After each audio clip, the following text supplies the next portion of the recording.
Hi everyone, welcome back to my channel. This is Neha and you are watching Neha's biology. आज की class है top 25 topics के बारे में जो कि आपके एग्ज़ाम के लिए बहुत ज़्यादा ज़रूरी हैं 2025 में। तो चलो शुरू करते हैं। सो फर्स्ट हम बात करते हैं मॉलिक्यूलर बायोलॉजी और जेनेटिक्स की। तो इनमें कौन से टॉपिक्स इंपॉर्टेंट हैं? तो इसमें ओपेरॉन कॉन्सेप्ट बहुत ज़्यादा इंपॉर्टेंट है, चाहे वो लैक ओपेरॉन हो या ट्रिप्टोफैन ओपेरॉन हो। लैक ओपेरॉन से ज़्यादा क्वेश्चंस पूछे जाते हैं, ट्रिप्टोफैन से भी आते हैं बट थोड़े से कम आते हैं कंपैरेटिवली। तो ओपेरॉन कॉन्सेप्ट बहुत ज़्यादा ज़रूरी है, इन्हें ज़रूर कर लेना। स्प्लाइसिंग एंड आरएनए प्रोसेसिंग भी काफ़ी ज़्यादा इंपॉर्टेंट है। स्प्लाइसिंग किस तरीके की होती है, ऑल्टरनेटिव स्प्लाइसिंग क्या होती है, और आरएनए किस तरीके से प्रोसेस किया जाता है, whether it is m RNA, t RNA और आर आरएनए, उनकी प्रोसेसिंग किस तरीके से होती है। तो सबकी अलग होती है, वो आपको याद रखना है। देन जीन रेगुलेशन यूकैरियोट्स में कैसे होता है, जीन रेगुलेशन प्रोकैरियोट्स में कैसे होता था, वो तो ओपेरॉन वाला कॉन्सेप्ट था, तो उसमें तो मैंने आपको बता दिया, लैक ओपेरॉन बहुत ज़्यादा इंपॉर्टेंट है। जो यूकैरियोट्स हैं उसके अंदर एपिजेनेटिक्स से काफ़ी क्वेश्चंस आते हैं, एनहेंसर्स, साइलेंसर्स, इन सब का कॉन्सेप्ट भी इम्पॉर्टेंट है। तो पार्ट बी पार्ट सी दोनों के लिए इम्पॉर्टेंट है, तो इसे ज़रूर पढ़ लेना। नेक्स्ट है chromatin remodelling and histone modification. Chromatin remodelling की ऑलरेडी मैंने वीडियो बना रखी है, तो वो आप देख सकते हो। हिस्टोन मॉडिफिकेशन भी बहुत ज़्यादा इंपॉर्टेंट है, इस पर भी जल्दी से जल्दी वीडियो बनाऊंगी। ये वीडियो मेनली आपको ये बताने के लिए है कि ये टॉपिक्स मिस मत कर देना, ठीक है। अभी आपके पास टाइम है तो ये टॉपिक्स भी अगर गो थ्रू कर लेते हो उन यूनिट से जो आप शायद ये सोच रहे हो कि ये यूनिट मुझसे नहीं हो पाएगी कंप्लीट, तो उसे स्किप करना चाहते हो, तो उसे स्किप करने की बजाय ये इंपॉर्टेंट टॉपिक्स कर लेना, तो आपकी बहुत ज़्यादा हेल्प हो जाएगी। नेक्स्ट है डीएनए रिपेयर मैकेनिज्म्स। तो जो भी टाइप के न्यूक्लियोटाइड एक्सीजन रिपेयर है, बेस एक्सीजन रिपेयर है, या फिर मिसमैच रिपेयर है, डबल स्ट्रैंड ब्रेक रिपेयर है, तो ये सारे डीएनए रिपेयर मैकेनिज्म्स बहुत बहुत ज़्यादा इंपॉर्टेंट हैं। इनसे क्वेश्चन ज़रूर आते हैं। मतलब पार्ट सी में अगर ये टॉपिक आ भी गए ना, तो कभी कभी ऐसा होता है कि वो एग्जैक्ट टॉपिक आपसे नहीं पूछा जाता, मतलब आपसे ये नहीं पूछा जाएगा कि इसका कॉन्सेप्ट क्या है, बट अगर आपको वो कॉन्सेप्ट ऑलरेडी पता होगा तो क्वेश्चन आप अच्छे से आंसर कर पाओगे। तो आंसर करने में हेल्प करते हैं, इसीलिए ये टॉपिक्स ज़्यादा इंपॉर्टेंट होते हैं। देन मॉलिक्यूलर बायोलॉजी और जेनेटिक्स में लास्ट टॉपिक जेनेटिक मैपिंग और रिकॉम्बिनेशन वाला आता है। रिकॉम्बिनेशन से काफ़ी क्वेश्चंस आते हैं, तो ये कॉन्सेप्ट्स भी अच्छे से क्लियर कर लेना। देन बारी आती है बायोकेमिस्ट्री की। तो बायोकेमिस्ट्री में एंजाइम काइनेटिक्स सबसे ज़्यादा इंपॉर्टेंट है, और इसकी बहुत सारी वीडियोस मेरे चैनल पे हैं। अगर नहीं समझ आता तो उन वीडियोस को गो थ्रू ज़रूर कर लेना। KM, Vmax, लाइन वीवर बर्ग प्लॉट, ये सब एंजाइम काइनेटिक्स में ही आता है, इंपॉर्टेंट है। Then protein structure, chaperone folding, protein folding किस तरीके से होती है, उसका प्रोटीन का जो स्ट्रक्चर होता है, प्राइमरी, टर्शरी, सेकेंडरी वाला, वो सब आपको पढ़ना है। फोल्डिंग, शैपेरॉन वाला कॉन्सेप्ट बहुत ज़्यादा इंपॉर्टेंट है। मेटाबॉलिज्म भी बहुत ज़्यादा इंपॉर्टेंट है, मतलब जो डिफरेंट टाइप के रिएक्शंस बायोकेमिस्ट्री में पढ़ाए जाते हैं, उनमें से सबसे ज़्यादा कॉमन जो है जिनसे क्वेश्चंस आते हैं वो gluconeogenesis, TCA cycle, Krebs cycle, glycolysis, इसके अलावा सुक्रोज वाला भी आता है, सुक्रोज का मेटाबॉलिज्म, तो वो भी पढ़ लेना। सुक्रोज की बायोसिंथेसिस कैसे होती है, उसका डिग्रेडेशन कैसा होता है, तो वो भी बायोकेमिस्ट्री का ही टॉपिक है।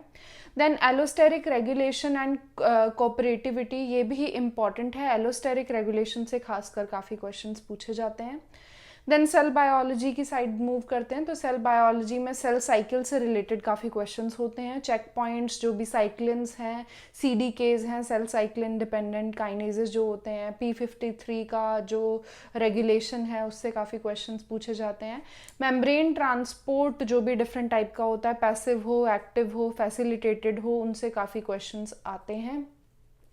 Signal transduction pathways are also important. Map kinase वाला जो पाथवे होता है, GPCR का कॉन्सेप्ट जो मैंने अभी रिसेंटली एक वीडियो बनाई थी, RTKs, इन सब से भी क्वेश्चंस आते हैं, मतलब जो रिसेप्टर टायरोसिन काइनेजेस होते हैं।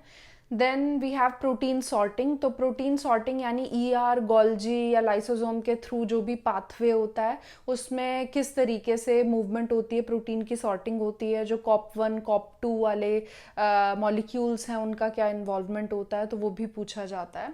क्लैथरिन कोटेड जो वेसिकल्स होते हैं उनसे रिलेटेड, तो वो भी पढ़ लेना। डेवलपमेंटल बायोलॉजी में जो क्वेश्चंस आते हैं उनमें axis formation and morphogen gradient से आते हैं, तो मॉर्फोलॉजी किस तरीके से अटेन की जाती है, तो मॉर्फोजन्स का क्या रोल है, उनका क्या ग्रेडियंट होता है एक्सिस बनाने में। हॉक्स जीन्स और उनकी सेगमेंटेशन से रिलेटेड चीज़ें, सेगमेंटेशन जो भी ड्रोसोफिला के अंदर भी आपको पढ़ाया है मैंने, हॉक्स जीन्स से रिलेटेड कॉन्सेप्ट भी है, तो वो भी अच्छे से याद कर लेना। देन सेल फेट मैपिंग और इंडक्शन, सेल फेट किस तरीके से आती है, कौन सा सेल क्या चीज़ बनाएगा, ये भी टॉपिक काफ़ी ज़्यादा इंपॉर्टेंट है। देन ABCD मॉडल, ये मैं ऑलरेडी पढ़ा चुकी हूँ, मेरी इसकी एक वीडियो अभी रिसेंटली अपलोड करी थी, तो वो भी आप गो थ्रू कर सकते हो। Then we have ecology and evolution, इसमें पॉपुलेशन ग्रोथ से बहुत ज़्यादा क्वेश्चंस आते हैं, लॉजिस्टिक हो या एक्सपोनेंशियल ग्रोथ हो, इनसे काफ़ी ज़्यादा क्वेश्चंस पूछे जाते हैं, पार्ट ए में भी पार्ट बी में भी। हार्डी वेनबर्ग से बहुत क्वेश्चंस आते हैं, तो हार्डी वेनबर्ग को जो भी इसके क्वेश्चंस होते हैं वो सॉल्व किस तरीके से किए जाते हैं वो सब अच्छे से आपको पता होना चाहिए।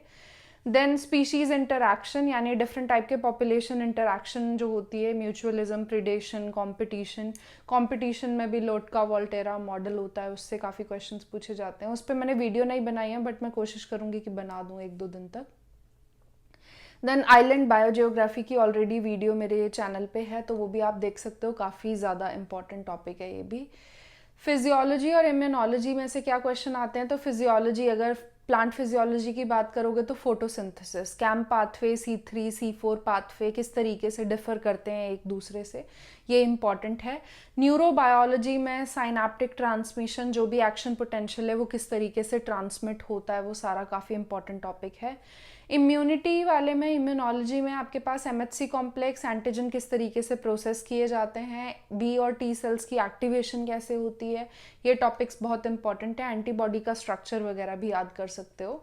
टेक्निक्स की अगर हम बात करते हैं तो इसमें मॉलिक्यूलर बायोलॉजी की टेक्निक्स जैसे PCR, चिप होती है, chromatin immunoprecipitation, then EMSA है, वेस्टर्न ब्लॉट है, ये सब डिफरेंट टाइप की टेक्निक्स से क्वेश्चंस पूछे जाते हैं।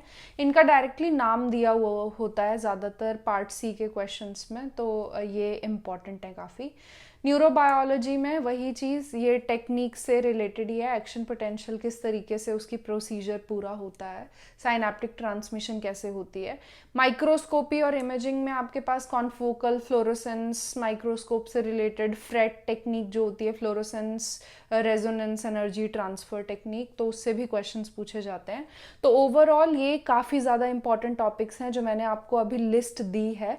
इस लिस्ट का जो हैंड आउट है, एक मतलब PDF की फॉर्मेट में मैं नीचे कमेंट सेक्शन में नीचे जो डिस्क्रिप्शन बॉक्स होता है उसमें ऐड कर दूंगी, तो वो आप ज़रूर डाउनलोड कर लेना और उसका प्रिंट निकाल लेना, उसमें ये सारी लिस्ट होगी और उन्हें फिर आप टिक कर सकते हो, और टिक करके आपको पता चल जाएगा कि आपने मोस्टली ये कॉन्सेप्ट्स कर लिए हैं। आई होप कि आपको ये वीडियो पसंद आई होगी। इनमें से ज़्यादातर टॉपिक्स की वीडियो मेरी चैनल पे ऑलरेडी है, नहीं देखी है तो प्लीज़ जाके उन्हें देख लेना। मेरे चैनल पे जैसे ही आप जाओगे तो ऊपर आप सर्च कर सकते हो, सर्च टैब में, और वो टॉपिक जो है वो उससे रिलेटेड अगर वीडियो वहाँ होगी तो आपको ज़रूर मिल जाएगी। तो मिलते हैं नेक्स्ट वीडियो में, टिल देन बाय बाय।